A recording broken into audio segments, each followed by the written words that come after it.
जय विश्व बंधु। संपूर्ण श्रीमद् भगवत गीता बंधु वो गान कर रहे हैं उस परमात्मा के शब्दों का, संवाद का, जिससे कि हमको याद बना रहे। बार बार ग्रंथ शास्त्रों का अध्ययन करने से मनुष्य का अपना जो स्मरण शक्ति, याद शक्ति है, या जो पाने का इच्छा है, उसकी तरफ वो प्रेरित होता है। बंधु ऐसा सोच करके कि हम जितना गीता का गान करेंगे उतना हमारे जीवन के लिए लाभदायक है, हम उसको अपने आचरण में ढाल सकेंगे। इसलिए हम पुनः गीता का यह स्वाध्याय, अध्ययन, चिंतन कर रहे हैं। तो भगवान ने कहा इससे पहले तीसरे अध्याय के 6वें श्लोक में कि कर्मेंद्रियाणि संयम्य यास्ते मनसा स्मरण इंद्रियार्थान विमूढ़ात्मा मिथ्याचार शोच्यते। हे अर्जुन, जो लोग इंद्रियों को हठपूर्वक रोककर उन विषयों का मन से चिंतन करते हैं, वो मिथ्याचारी अर्थात दंभी है। इसलिए तू वैसा न कर, जो मन में है उस काम को बाहर से भी स्वीकार कर ले, तो ही तेरा जीवन सही होगा। आगे अब यहां से आज का कार्यक्रम 7वां श्लोक तीसरे अध्याय का है। भगवान कह रहे हैं श्रेष्ठ कौन है? वह तो दंभी है जो हठपूर्वक इंद्रियों को रोक रहा है, मन से उन विषयों का चिंतन कर रहा है। अच्छा कौन है? यस्तु इंद्रियाणि मनसा नियम्यारभते अर्जुन कर्मेन्द्रिय कर्मयोग मसक्तः स विशिष्यते। विशेष है अर्जुन, वह अच्छा है। कौन? अर्जुन, जो पुरुष मन से इंद्रियों को बस में करके अनासक्त हुआ समस्त इंद्रियों द्वारा कर्मयोग का आचरण करता है, वही श्रेष्ठ है।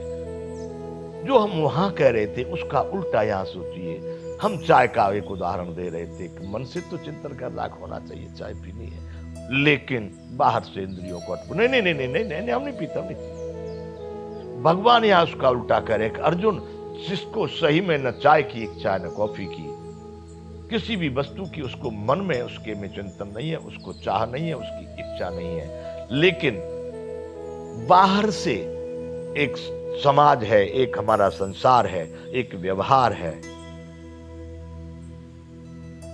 न चाहते हुए कोई भी आकांक्षा नहीं, कोई इच्छा नहीं, कोई आवश्यकता नहीं, फिर भी उसका कर्म इंद्रियों द्वारा आचरण करता है। कहीं ऐसा समय आ गया जहां पर पहुंच के भाई चाय लो, हाँ लाओ लाओ लाओ, पिए। सही में उसको चाय की कोई भी इच्छा नहीं है। भगवान कह रहे हैं कि जो पुरुष मन से इंद्रियों को बस में किए हुए है, कुछ नहीं चाहिए, जाहि न चाहिए कबहू कछु, कुछ नहीं चाहिए, तुम सन सहज स्नेह। परमात्मा से स्वाभाविक ही इसका लगाव है, प्रेम है। तो भगवान ने यहां कहा अर्जुन, जो लोग, जो पुरुष मन से इंद्रियों को बस में कर चुके हैं, फिर एक व्यावहारिकता के लिए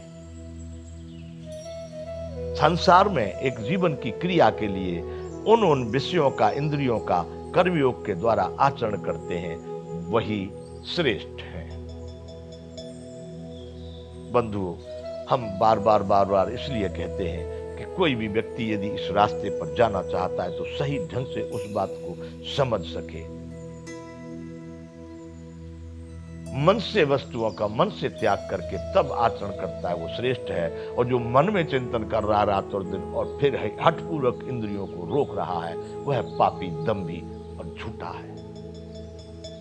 बंधु, अगला श्लोक भगवान अब 8वें श्लोक में फिर अर्जुन से कहना चाह रहे हैं। तीसरे अध्याय का 8वां श्लोक, नियतम कुरु कर्मत्वम कर्म ज्यायो ह्यकर्मणः शरीर यात्रापि चतेन प्रसिद्ध येद कर्मणः।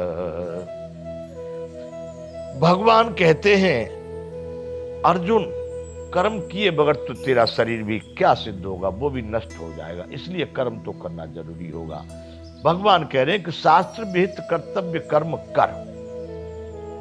कौन से कर्म करने हैं? शास्त्र विहित, जो शास्त्रों ने जिनका निर्णय किया, जिनका निश्चय किया है, वैसे कर्मों को तू हमेशा कर। कर्म तो बंधु चोरी भी एक कर्म ही है, लूटपाट भी एक कर्म ही है, हत्या करना भी एक कर्म ही है,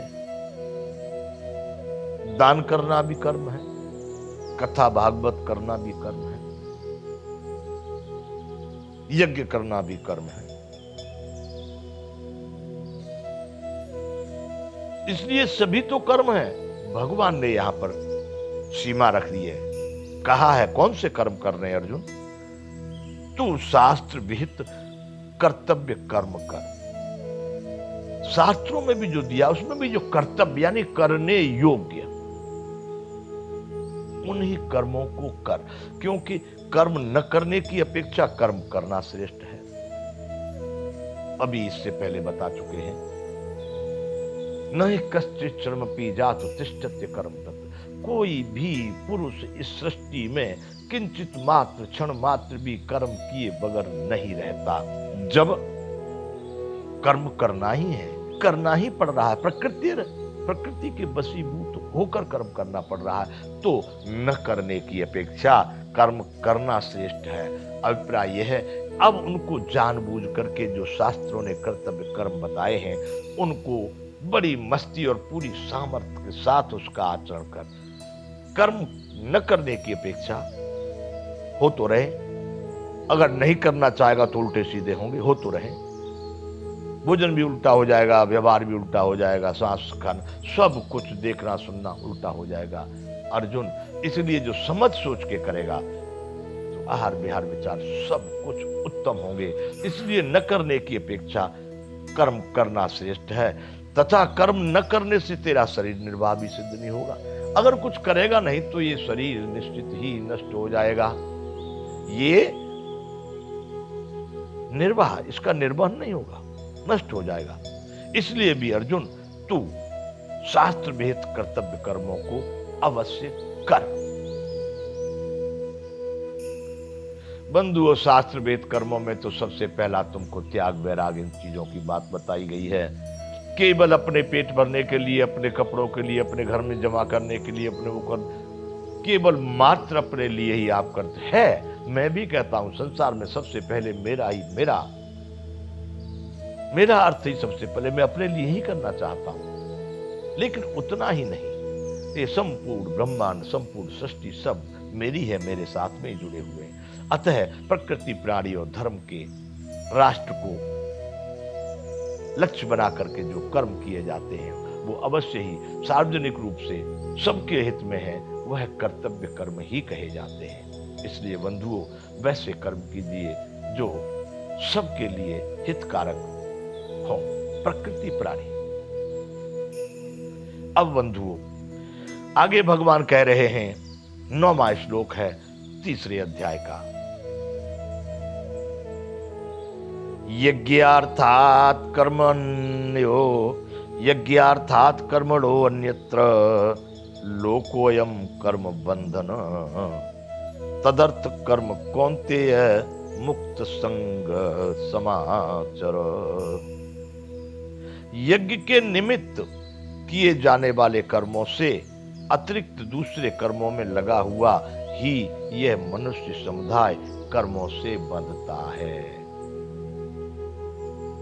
भगवान कह रहे हैं कि अर्जुन, यज्ञ के निमित्त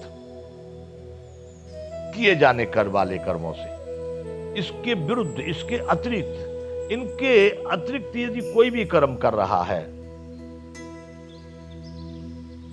तो कर्म बंधन में बंधता है। कर्म बंधन में बंधता है मतलब फिर उसको उन कर्मों के परिणाम भोगने पड़ते हैं, उसी के कारण उसको जन्मना और मरना पड़ता है।